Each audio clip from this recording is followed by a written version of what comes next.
Hoy vamos a desarmar una de las batallas más emblemáticas de la historia argentina, la Vuelta de Obligado. Y es que es una historia increíble, una donde perder en el campo de batalla, al final, significó ganar como nación. La cosa arranca con una pregunta que, la verdad, parece no tener respuesta, sobre todo para una nación que recién estaba naciendo. A ver, ¿cómo se hace para detener a las dos superpotencias más grandes del mundo cuando vienen juntas a atacarte?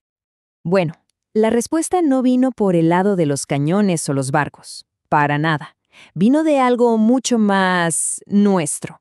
Cadenas, sí, cadenas. Y coraje, mucho coraje. Y sobre todo, ingenio.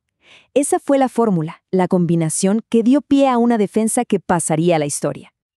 A ver, arranquemos por la estrategia, porque es de no creer.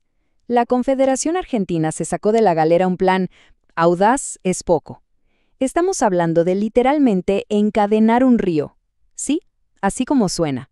Nos plantamos entonces en el 20 de noviembre de 1845.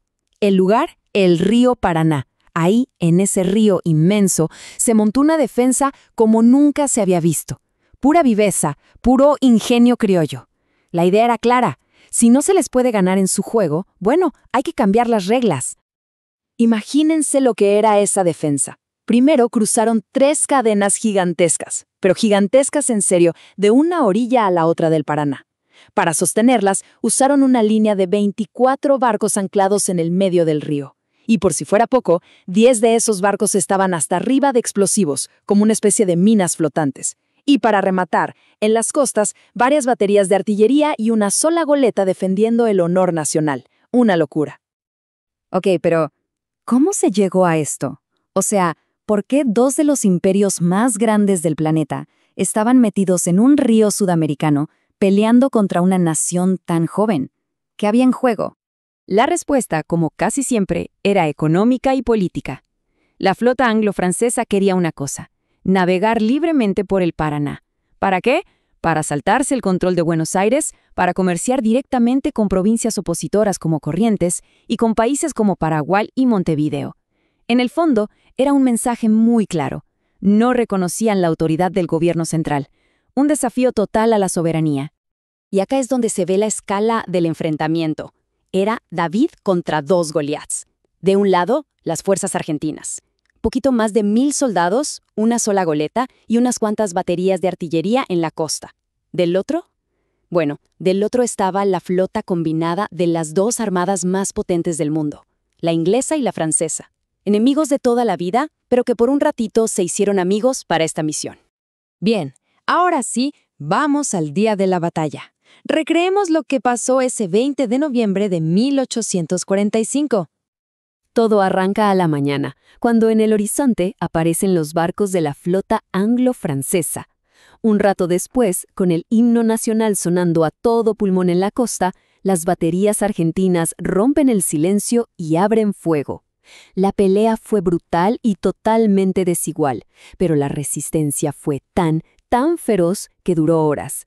Recién a la tarde, después de un combate durísimo, los invasores consiguen lo que vinieron a buscar: romper las cadenas y tomar las baterías. Para entender el ánimo de los defensores, hay que escuchar las palabras del general Lucio N. Mansilla justo antes de que empezara todo. Arengando a sus tropas, les dijo algo que quedó para la historia. Allá los tienen, tremole el pabellón azul y blanco, y muramos todos antes que verlo bajar de donde flamea. O sea, la consigna era clarísima. Y sí, los invasores lograron pasar, cruzaron la barrera. Pero esa victoria tuvo un sabor amargo y un costo que no se esperaban para nada. Claro, la flota rompió las defensas, pero lo que realmente importa acá es el efecto que tuvo. La tenacidad, la garra de la resistencia argentina dejó en shock a las potencias europeas. Ellos venían pensando que era un paseo y se encontraron con una pared. Y las cifras, frías como son, cuentan esta historia. Del lado argentino, 250 bajas. Un número altísimo, un sacrificio enorme. Pero del lado europeo, casi 50 muertos. Pensemos que para las armadas más poderosas del planeta, perder 50 hombres en lo que creyeran que iba a ser un trámite, fue un golpe duro. Pero la verdadera victoria no se vio ese día, sino con el tiempo. Fíjense, La batalla fue en 1845. 2 años después, en 1847, los británicos levantan el bloqueo. Y al año siguiente, en 1848, los franceses también se retiran. Al final, la resistencia había cumplido su objetivo. El mensaje había llegado. Y esto es lo más importante de toda esta historia. El verdadero legado de la batalla no es lo que pasó con los barcos o los cañones, es lo que generó, el impacto que tuvo en el alma de la nación. Y si hay un símbolo que resume todo esto, es un gesto del general San Martín, nada menos que San Martín, el padre de la patria. Desde su exilio, en su testamento, dejó escrito que le legaba su sable a Juan Manuel de Rosas. ¿Por qué?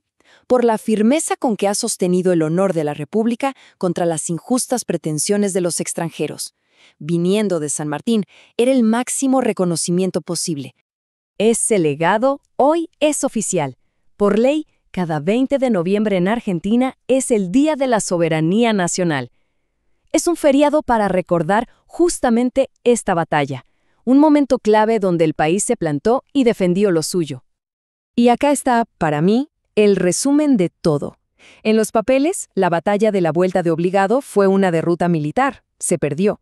Pero en la práctica se convirtió en una victoria diplomática y moral gigantesca, una de esas que ayudan a definir de qué está hecha una nación. Y con esto terminamos, dejando picando una pregunta para pensarla, ¿no? ¿En qué momento una derrota en el campo de batalla se transforma en una victoria para todo un país? La historia de Obligados, sin dudas, nos da una respuesta bastante contundente.